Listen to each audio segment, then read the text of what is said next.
सम्मानित भारतीय जीवन बीमा निगम में कार्यरत सभी अभिकर्ता साथियों, मैं Eshal Thakur all India life insurance agent association LIA का राष्ट्रीय अध्यक्ष उत्तर प्रदेश वाराणसी से सबसे पहले मैं देश के अंदर कोने कोने में कार्यरत सभी अभिकर्ताओं का हार्दिक स्वागत और अभिनंदन करता हूँ।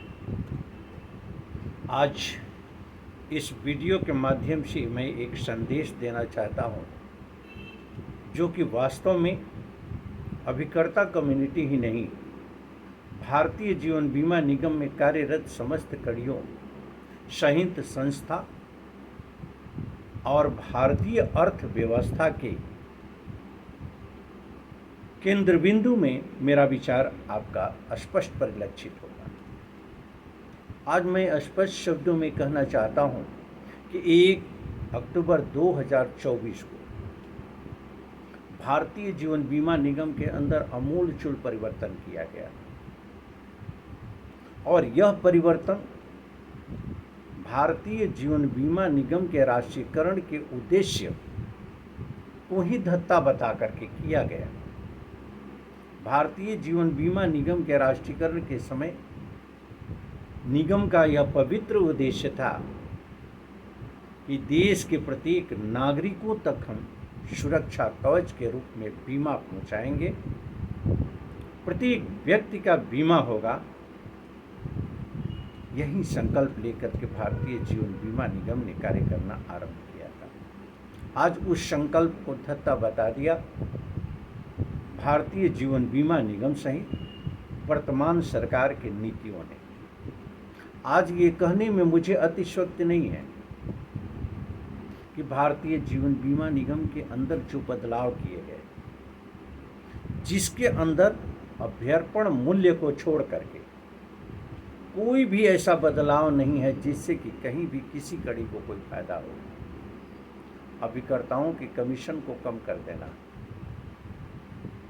मैं सिर्फ एक ही सवाल पूछना चाहता हूं, अन्य सवालों को लेकर के चर्चा करने पर वीडियो बहुत बड़ी हो जाएगी, तो मैं सिर्फ केंद्रित करना चाहता हूं एक सवाल की तरफ, प्रबंधन का ध्यान, कि अगर किसी पॉलिसी धारक की कोई पॉलिसी की जाती है, उस पॉलिसी को करने में अभिकर्ताओं द्वारा कितनी मशक्कत करनी पड़ती है, कितना परेशान होना पड़ता है। अगर हम उसके एक्सपेंसेस को देखें तो हमारा प्रथम वर्षीय कमीशन कहीं से भी हाथ नहीं लगता। अगर कहीं कुछ परसेंटेज लग गया तो अपनी तकदीर की बात है, इतने एक्सपेंसेस आते हैं। उसके बाद स्थिति ये होती है कि बीमा के अचीवमेंट के बाद सरेंडर वैल्यू बढ़ जाता है। 60% सरेंडर वैल्यू मिलेगा पॉलिसी धारक को। एक्सपेंसेज अभिकर्ताओं का जो भी है उस पॉलिसी के अचीवमेंट के लिए अगर हम 25 से 30% का जोड़ लें तो लगभग अचीवमेंट में 90% का रिटर्न पॉलिसी का हो गया। और पॉलिसी धारक अगर वही पॉलिसी सरेंडर करता है और उस पॉलिसी का इनकम टैक्स के अंदर रिबेट ले लेता है, तो मुझे लगता है कि वह मुनाफे में होगा। उसे पॉलिसी सरेंडर करने में कहीं से भी हिचक नहीं होगी। अगर पॉलिसी सरेंडर हो जाती है उस दरमियान क्या अभिकर्ता को फायदा होगा, या विकास अधिकारी को फायदा होगा, या CLIA को फायदा होगा, या संस्था में कार्यरत किसी भी विंग को कोई फायदा होगा, इस संस्था को फायदा होगा, या भारतीय अर्थव्यवस्था में हमारा सहयोग हो पाएगा, भारतीय जीवन बीमा निगम की हिस्सेदारी हो पाएगी, सहयोग हो पाएगा? बिल्कुल नहीं। तो यहाँ अगर पॉलिसी सरेंडर हो जाती है तब, अगर पॉलिसी लैप्स हो जाती है तब, अगर पॉलिसी आर्थिक दृष्टिकोण से कमज़ोर होने के बाद पॉलिसी धारक द्वारा आगे नहीं चलाई जाती है, तो विषम परिस्थितियों के कारण अगर पॉलिसी लैप्स हो जाती है, बीमारी के कारण, कोई ट्रेजेडी के कारण, तो मेरे मित्रों क्या मिलेगा? क्या मिलेगा उस अभिकर्ता को? क्या मिलेगा हमारी संस्था को? बहुत ही गंभीर विषय है। इसके साथ साथ अगर पॉलिसी टर्म घटा दिया गया तो ये सच्चाई है कि इससे भी नुकसान छोड़ करके कहीं कोई फायदे नहीं है।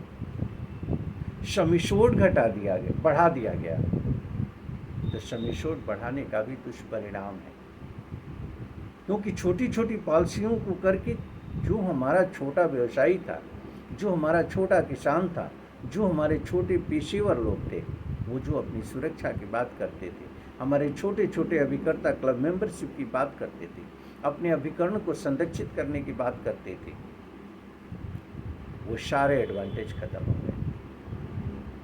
2 लाख के नीचे हम पॉलिसी कर नहीं सकते, हम इसे कहाँ से बेहतर मान सकते हैं? कारण कि 1 अक्टूबर 2024 का लिया गया निर्णय बिल्कुल गलत है। इसे बिना वापसी तक हमें संघर्ष करना चाहिए।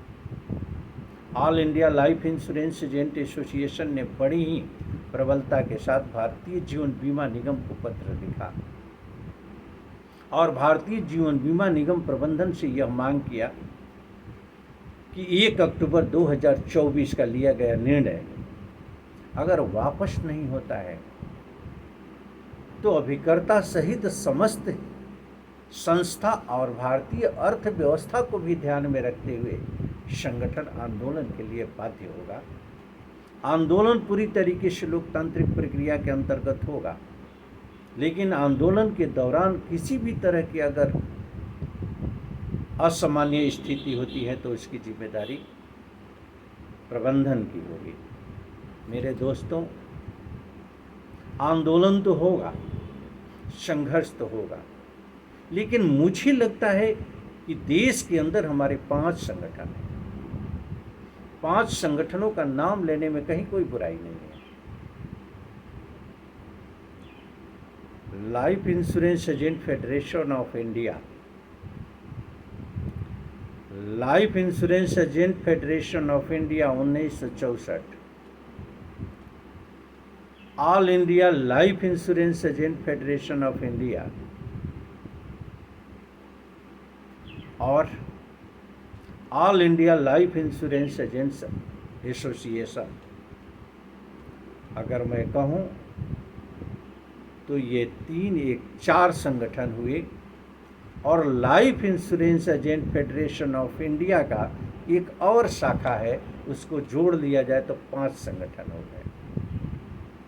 मैंने 5 संगठन के राष्ट्रीय अध्यक्षों से बात किया और मैंने अपील किया, चाहे जिसका भी बैनर है, चाहे life insurance agent federation of India का हो, 1964 का हो, ऑल इंडिया का हो, सारे के सारे बैनर लेकर के हम एक जगह बैठते हैं, अभिकर्ता कम्युनिटी के हितों की रक्षा को लेकर के, और एक आवाज़ में हम इनकलाब जिंदाबाद बोलते हैं अपनी मांग को लेकर के। मेरे दोस्तों, मैंने अपील किया, टेलीफोनिक तौर से मैंने सूचना दी, मैंने सोशल मीडिया के माध्यम से प्रयास किया, लेकिन अगर मैं कहूँ तो आपसी मतभेद के कारण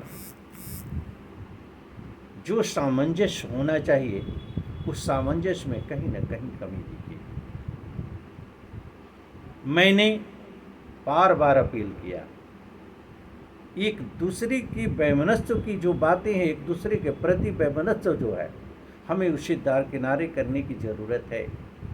हमें सारी पिछली बातों को इस समय पीछे छोड़ देने की ज़रूरत है। हमें ज़रूरत सिर्फ एक एजेंडे को लेकर के एक साथ आने की ज़रूरत है, वो 1 अक्टूबर 2024 के हुए बदलाव। इसके खिलाफ हमें इनकलाब बोलने की ज़रूरत है, और इस लड़ाई को जीतने के बाद आप जहां जिस बैनर को लेकर के आप चलना चाहते हैं, आप स्वतंत्र है उस बैनर को लेकर के चलें। इसमें कहीं कोई शिकवा शिकायत की बात नहीं है जब आपसी सामंजस्य नहीं बन पाता है। इसमें कहीं कोई संशय नहीं है। तमाम राजनीतिक दल हैं, तमाम सामाजिक संगठन है, अपने अपनी विचारधारा को लेकर के अलग अलग है, लेकिन जहाँ देश हित की बात आती है, जहाँ संगठन के वजूद की बात आती है, जहाँ संगठन से जुड़े हुए लोगों के वजूद की बात आती है, वहाँ हमें सारे अपने मतभेद को किनारे करके एक मत से एक एजेंडे पर हमें लड़ाई अपनी लड़नी चाहिए और उस लड़ाई को जीतने में अपनी पूरी ताकत को झोंक देना चाहिए। मेरे दोस्तों, इतने के प्रयास के बावजूद भी एक संगठन ने अपनी लड़ाई शुरू कर दिया बिना आम सहमति के। उस संगठन ने किसी भी संगठन के नेतृत्व से बात करने का कोई औचित्य नहीं समझा, उसने किसी से भी बात नहीं की और अपने अहंकार में आकर के अपने, मैं क्या कहूं, कोई शब्द नहीं मिलता है कि ऐसी घड़ी में भी निर्णय लेने की जो क्षमता है वो बिल्कुल शून्य है। ऐसी घड़ी में हमें सारे मतभेद को दरकिनारे कर देना चाहिए। आज नहीं, जब से हम लोगों ने होश संभाला है तब से हम लोग संगठन के एक दूसरे नेतृत्व को जानते हैं, एक दूसरे संगठन को जानते हैं। हर गतिविधियां कहीं ना कहीं एक दूसरे से जुड़ी रहती है। हो सकता है विचारों में मतभेद हो, क्रियाकलापों में मतभेद हो, हमें कोई शिकायत नहीं है, आप अपना अलग बैनर लेकर के चलते हैं। लेकिन यहाँ शिकायत है कि जहाँ कॉमन इशू है, जहाँ हमारी कम्युनिटी इंटरेस्ट की बात है, वहाँ पर अगर अकेले आप आंदोलन करते हैं तो ये आपसे शिकायत है, इसकी मैं निंदा करता हूँ। ये नहीं होना चाहिए। मैंने बात किया, अब बात करने के बाद भी आपने दोबारा बात न करके आंदोलन आरंभ कर दिया, ये कहीं से उचित नहीं है। कारण कि हम लोगों ने ये तय किया है, 4 संगठन के लोगों ने आपस में बात किया है। हमें पूर्ण विश्वास है कि चारों संगठन के लोग एक साथ बैठेंगे और इनकलाब की आवाज़ देंगे। हम लोगों ने आपस में बात किया।